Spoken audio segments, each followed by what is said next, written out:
Arcade Perfect by Arse.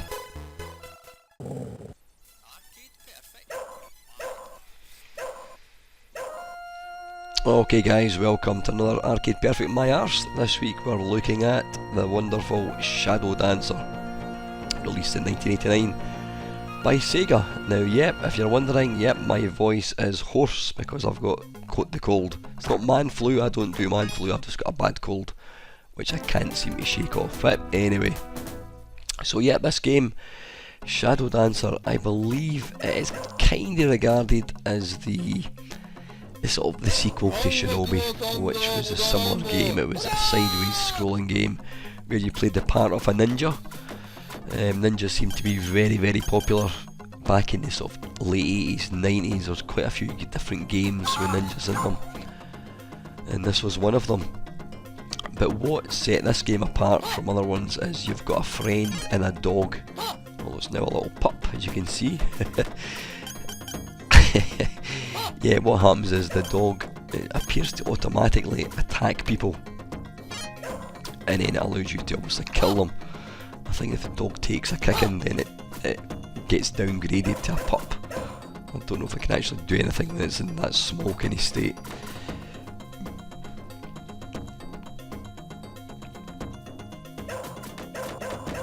Now you also have some smart bombs. Well, I say smart bomb, it's like a sort of a lightning bolt type thing. Now I think what you're trying to do here is you're trying to defuse the bombs. You'll see the bomb just behind him there. You pick it up and you get, is it 1,000 points, I think it is.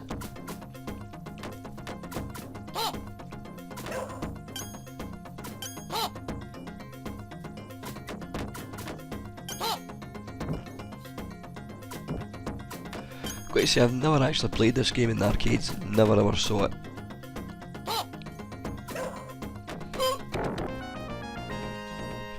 Even at some of these play events I go to, I've never ever seen a Shadow Dancer machine.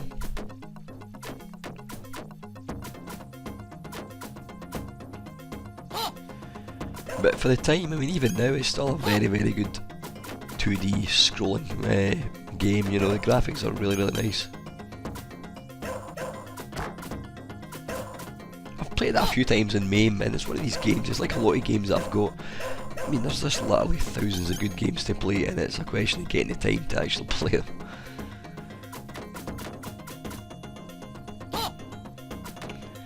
Get him!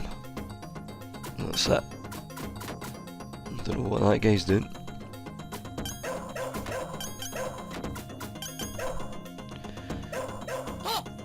Has the dog got its own energy? I'm not quite sure.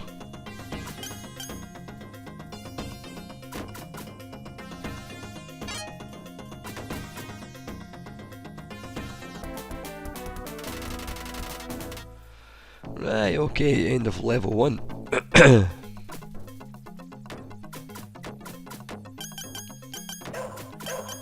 Alright, so I'm now out in the tarmac. There's a guy throwing pizzas, green pizzas. Oh, well, that'll be that then.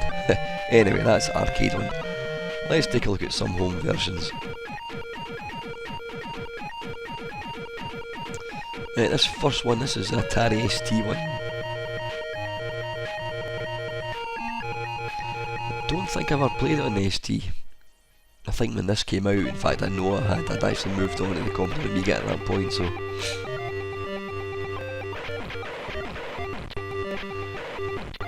I've got to say, the graphics are very, very nice.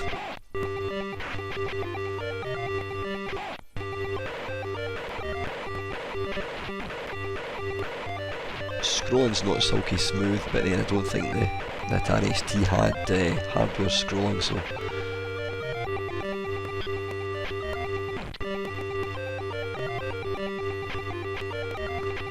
Now the dog appears to just automatically attack. I think when you get sort of to a certain distance, it'll just launch itself, which then lets you go in and kill the guy. It kinda reminds me of Rolling Thunder actually, to a degree. Well, same as Shinobi, you know, scrolling left to right. you can jump onto 2 different levels. Oops, a daisy.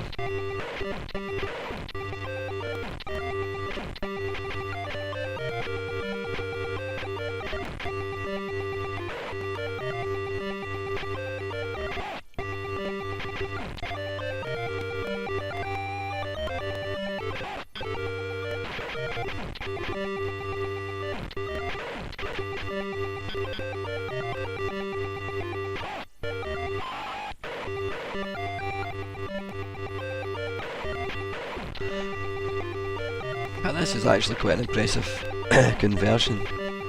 I mean, some of the early arcade conversions in ST were truly horrendous. But this is actually very good.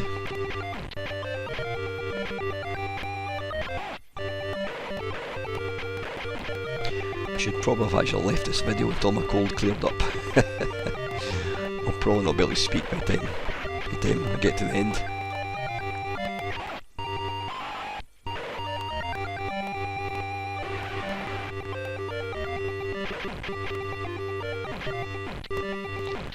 Right, let's go for one more shot.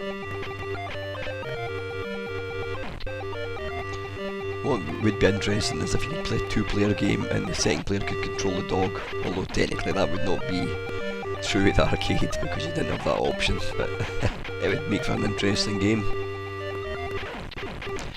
Animation's pretty good. You'll see when the guy's walking, it's actually quite smooth.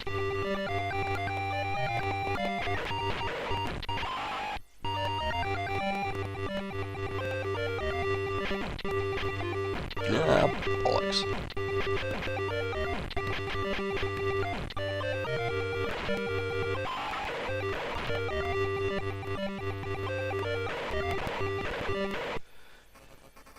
Yeah, pretty good. That's Atari ST one. Right, okay, this is the Master System, Sega Master System. Released in 1991, is it, I think? I don't know why it's got the 2 dates. And again, it's trying to be quite faithful to the arcade one.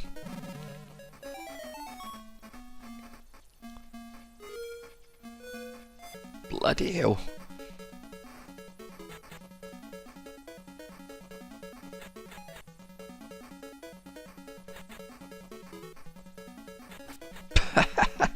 You've got to be quick. And as soon as the guy's on the screen, he's launching a knife. I think this is one of these games where it's kind of a memory game. You know, the more you play it, you get to know what's coming, sort of thing. So,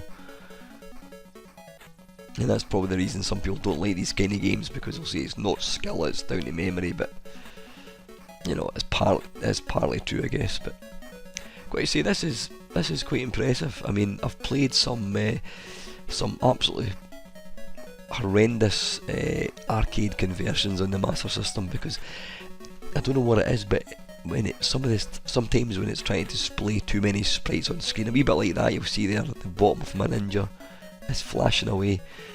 You get a bit of sprite flickering. Ah, bollocks. It's never a good idea not to jump fire. You know what? I just noticed something. Where is the dog? Where is the dog? Ah, hang on. When I crouch down, you'll see that little icon at the bottom right. It's like a fire, but when you crouch down, it changes to a dog. So I wonder, how do you get the dog to appear? I'm not too sure.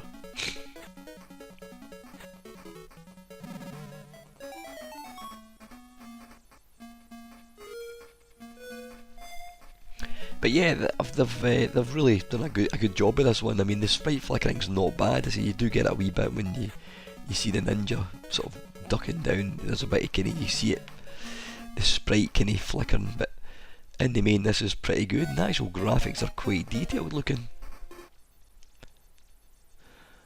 You know, I think if you got this for Christmas for your Master System, you wouldn't be disappointed. I don't know how many levels there are in these games, obviously.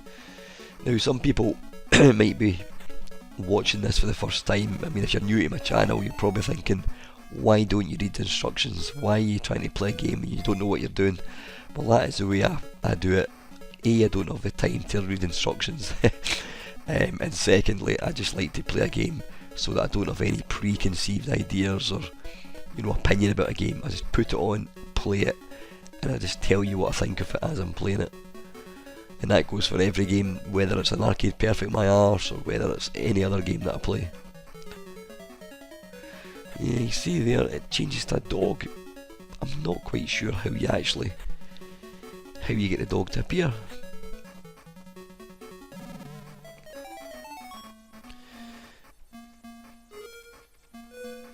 Now oddly, these guys look like little skinny Incredible Hulks. They've got green faces. Now rather annoyingly, you'll notice in every version that I've played so far, when you die, you go right back to the very start of the level. Which again is like the arcade, so it would be wrong to take any points off a conversion. Yeah, I don't know why he's green. That's a bit strange.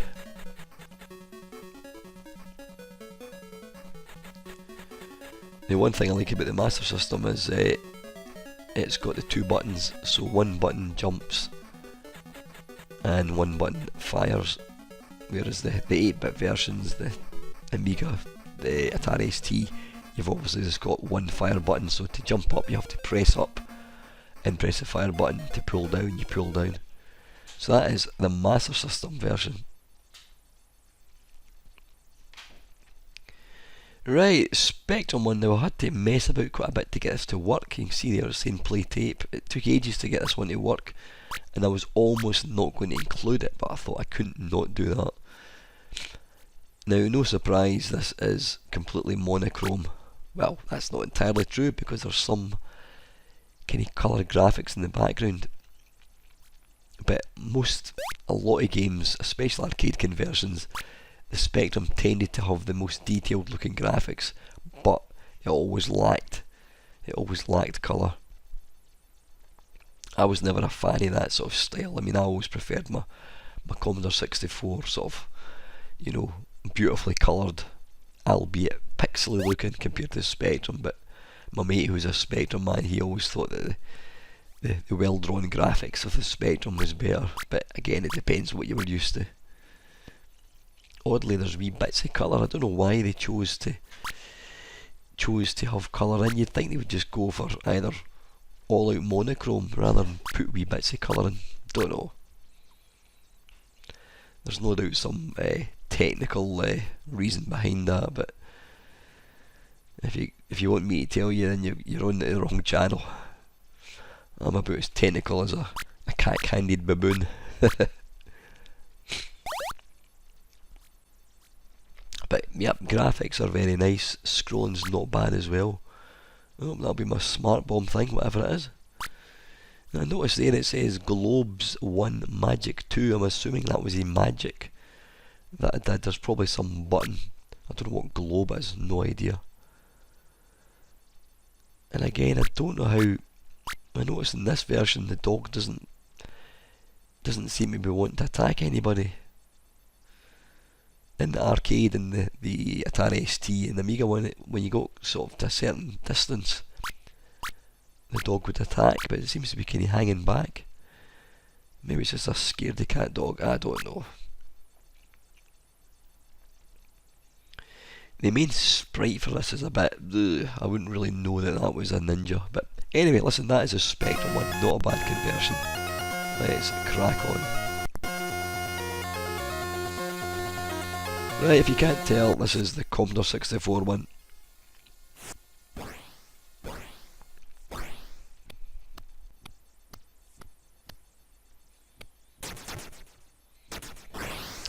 Okay, nice, nice background graphics. Whoa! Instant death. It's very Commodore 64 looking greys. I mean, the Commodore 64 is always slated for having dull colours, and you know, I do kind of get where people are coming from. It did have more colours than just grey. I mean, scrolling in this, the bit of parallax scrolling as well is really, really impressive looking. Scrolling is silky smooth, as you would expect. Sprites are a bit, again, what you'd expect. They're a bit in the blocky looking side. The wee dog looks quite dog-like, which is a bonus. Now, one thing I'm not keen in this version is you've almost got to, even when you shoot the baddie, he always manages to get a bullet in, or is it a knife? Like so. So even though I killed him right away, he was managing to throw a knife, so you've got to kind of jump. So it's pretty tough.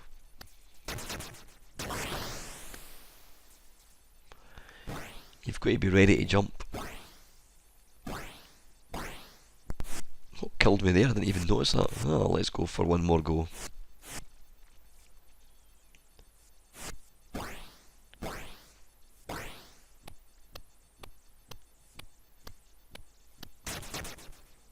But I mean, 10 out of 10 for presentation. It does look like the arcade. It's got this sort of the sweeping bit at the start as well, which is nice.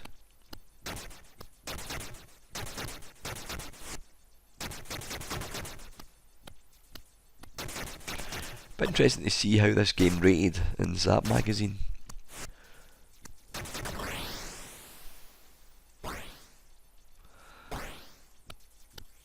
Ah, bollocks.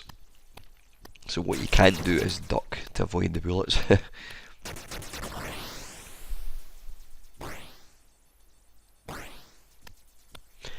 Yeah, I'm not keen the fact that even if you're really quick at killing these bad guys, they always get to throw a knife, which means you've automatically got to jump.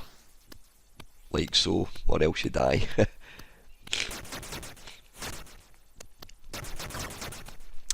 got to apologise, guys, about all the snorting and sniffing. Like I said, I should have probably left this video for a couple of days until I could speak properly. Yeah, this is just insanely difficult, unfortunately.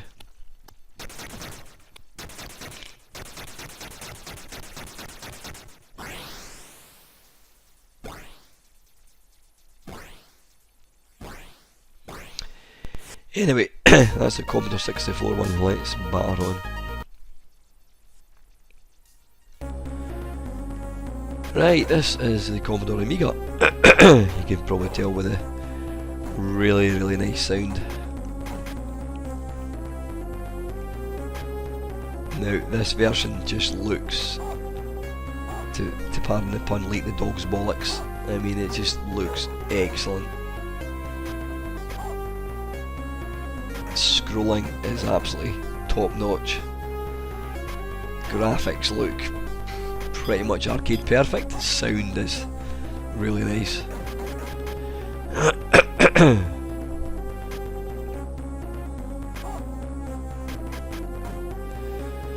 Yeah, let's see if the dog attacks without prompting.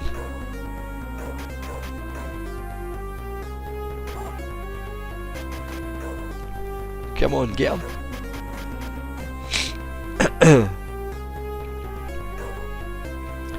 There we go.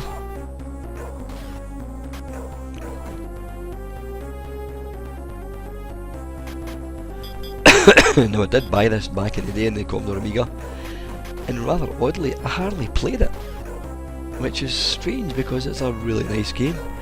I think for me is that I did, because I never had any exposure to arcades back in the day, I was more interested in playing games like Carrier Command and Elite.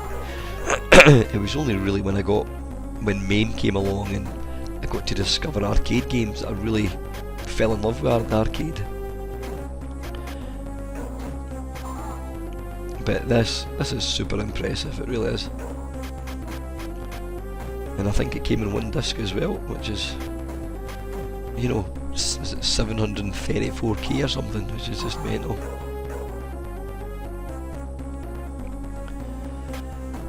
I would be struggling to really, you know, to criticise this version for anything. I mean, yeah, the controls you could see weren't perfect, but that's down to the fact you could only use one joystick and one fire button. Yeah, you can use the keyboard obviously, but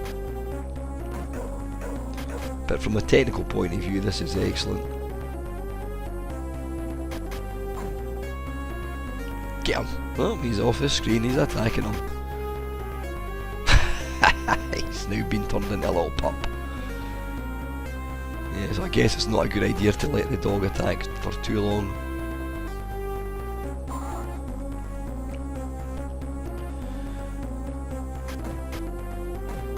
I'd imagine the only damage it could do when it's that size is bite his ankles. Possibly trip him up, who knows.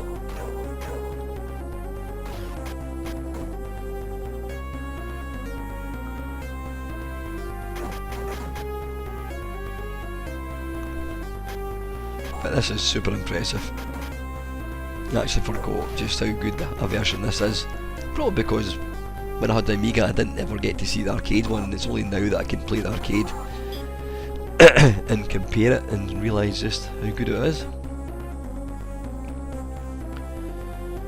That is super impressive. That's a Commodore Amiga.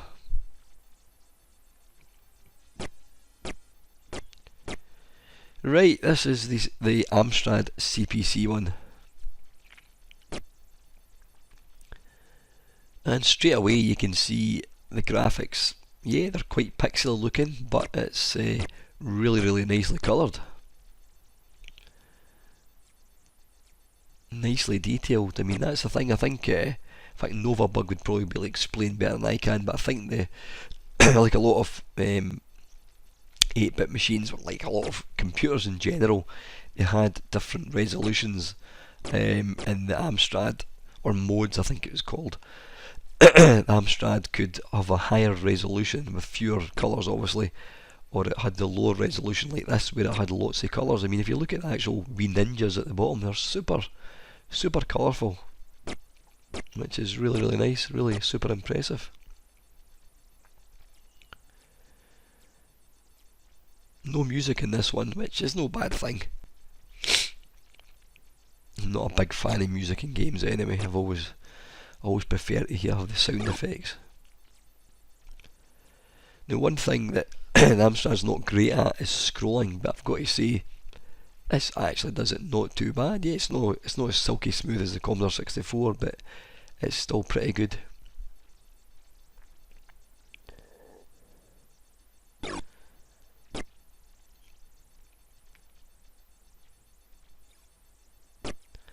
I would say it's probably the most authentic looking 8-bit version that we've looked at. Unless you take the Master System. When I say 8-bit, I mean the sort of computers. You know, it's probably better looking than the C64 and the Spectrum one, I think.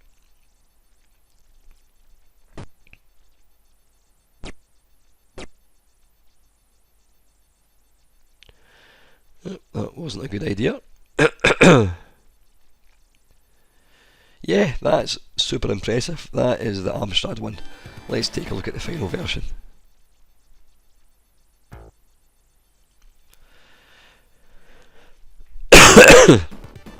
Okay, right, this is the Sega Mega Drive. Now, you can probably tell it looks a wee bit different, and you would not be wrong. For whatever reason, they have decided to completely, utterly change this version out of all recognition. Other than the name and having the main sprite with the dog, this is a completely different game. Don't know why. Why did they do that? What's odd is the Master System version is based on arcade, yet this one's not. I mean, that guy that throws the pizzas, the green pizzas, he's in the arcade one. But all the other sprites, they're completely unique. Background graphics are nothing like the arcade, the levels are nothing like the arcade, sprites are nothing like the arcade. You've got all these bizarre power-ups as well. But interesting to know the reason. I mean, I know the NES was famously bad for changing they would have an arcade conversion, but they used to do their own thing. They would just remix it. You know, they would keep the name, they'd maybe keep some of the graphics, but they would just do their own thing. This one here as well is you're rescuing hostages, which you simply don't do in the arcade one, so I don't know why they've done that. They're even far better in my opinion. It's not to say this is not a good game, but people want to play arcade games, so I think they've been far better sticking with the original, keeping it authentic to the arcade. Maybe people would prefer this because it looks more, I don't know, does it look better than the arcade one? Don't know. But you know, why call it Shadow Dancer? If you're buying a game called Shadow Dancer, you would expect it to be the same as arcade. But yeah, this is completely different. So technically it probably doesn't even deserve a place in this because it's probably the most un-arcade perfect one that we've seen. But anyway, that's the last of the versions we're going to look at. I don't think I've missed any out. There wasn't any version for the PC. To recap, the Amstrad CPC, really super colourful detailed graphics, played nice, scrolling wasn't bad at all, quite fast to play, super responsive. Atari ST, excellent graphics, very authentic to the arcade. Scrolling's not the greatest, but you know, and some of the sound effects are a wee bit kind of muffled. The Commodore Amiga was excellent, super faithful conversion, amazing graphics. Sound is awesome, and it's got silky smooth graphics, silky smooth scrolling I should say. Commodore 64, nice graphics, nice parallax scrolling. Graphics are a bit pixely, but it was simply too hard. As soon as you appear, they're throwing things at you, and you've got to jump all the time, so I didn't like that part of the C64 one. The Master System, again, really difficult. That would maybe change the more you play it obviously, but Master System, I was quite impressed with the graphics, quite authentic to the arcade, sounds not bad. I would say it's a very impressive version for the system. Some slight, you know, flickering of sprites, but in the main, really good version. Sega Mega Drive, well, we're looking at it, it's not true to the arcade at all. I don't think you could even compare it as being a version of Shadow Dancer. It's got the name, it's got the main character plus the dog, and that is it. It's different in every other way. I don't know whether maybe the original level appears later on. If it does, can somebody maybe tell me that? I don't know, but it's a completely different game. And the last one is the Spectrum. Nice detailed graphics, though there's you know, complete lack of colour virtually, and the sound is minimum. In third place, I'm going to go for the Sega Master System. I think it's a really super impressive version. Second place, going to go with Atari ST. Really nice, excellent version. You'd be well pleased if you got that for your Christmas. But in first place, it's got to be the Commodore Amiga. Super impressive, really arcade perfect. You know, definitely my gold medal. That is it guys, I hope you enjoyed watching it. If there's a game you want to see featured, please put your comments below, and as usual, thank you very much for watching.